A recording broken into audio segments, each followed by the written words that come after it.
Hello guys! Welcome to my channel. This is Remy at ngayon magluluto tayo ng Buchi. Enjoy po sa panonood! Start tayo sa mga ingredients.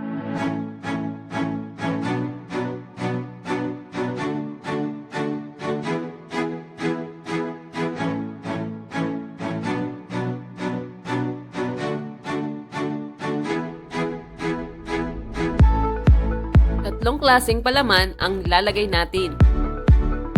Gawin na natin ngayon ang sweet munggo at minatamis na kamote. Pakuluin natin ang munggo sa medium heat.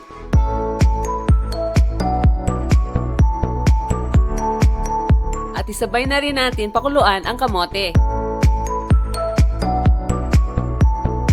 Pag malambot na ang kamote, ay balatan na natin at i-mash nating mabuti. Bago natin lagyan ng asukal, ay itabihin muna natin ang 1/3. Pagkalagay ng asukal, ay i-mix lang nating mabuti.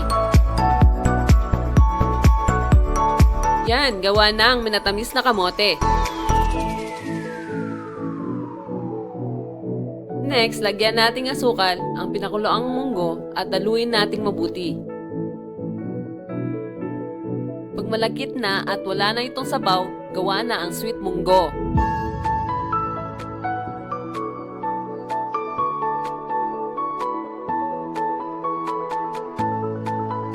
Ngayon ay gagawin na natin ang dough. Ilagay na natin ang glutinous rice flour sa mixing bowl. Tapos, lagyan natin ng tubig ang gata at ihalo sa glutinous rice flour.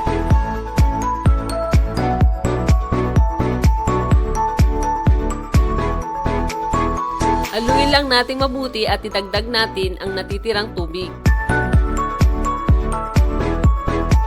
Tuloy lang tayo sa paghalo hanggang maging sticky na ang rice flour. Next ay dagdag na natin ang sugar at ang 1/3 na kamote na hiniwalay natin kanina. Sunod ay masayin natin ang rice flour hanggang mag-form ang dough.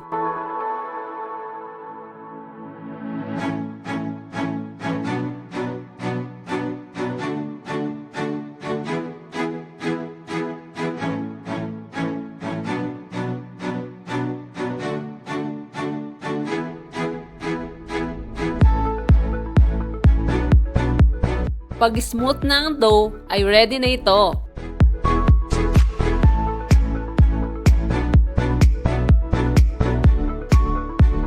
At syempre, iwain natin ang cheese na gagawin din nating pampalaman. Ngayon, ay i-form na natin ang buchi. Kuha tayo ng 1 tablespoon na dough at pipiin natin ito. Sunod ay kuha tayo ng 1 tablespoon na pampalaman at isara natin at bilugin ang dough. Matapos nito ay balatan natin sa sesame seeds ang dough at dapat ay maging fully covered ito. At dahil naglagay tayo ng gata, mas madali na itong didikit. Tiyakin natin na sarado ang buchi para hindi bumuka habang pinipirito. Pwede rin tayong gumamit ng ubi alaya or makapuno with cheese na pampalaman. Meron din akong recipe para sa makapuno with cheese. Pakiclick na lang ang link sa description box.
Ayan, ready na. Umpisahan na natin ang pagprito.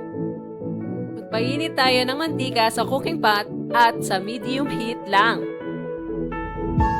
Pag mainit na ang mantika ay di-deep fry na natin ang buchi. Pag lumutang na ang buchi sa mantika ay pwede na itong tanggalin.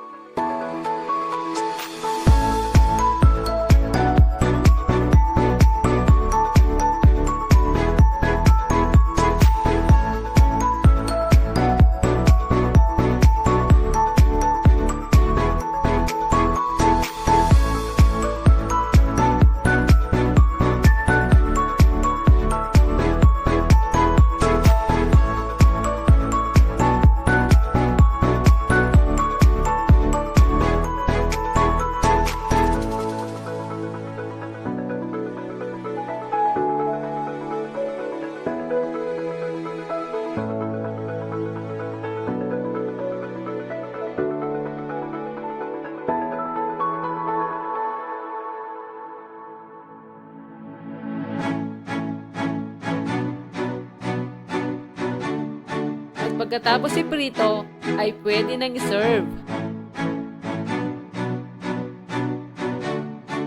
Thanks for watching! Kung nagustuhan niyo po itong recipe, paki-like na lang po at paki-subscribe sa aking channel. Paki-click na rin po yung bell icon para makareceive po kayo ng notification next time na mag-upload ako ng mga bagong recipes. See you! Bye-bye!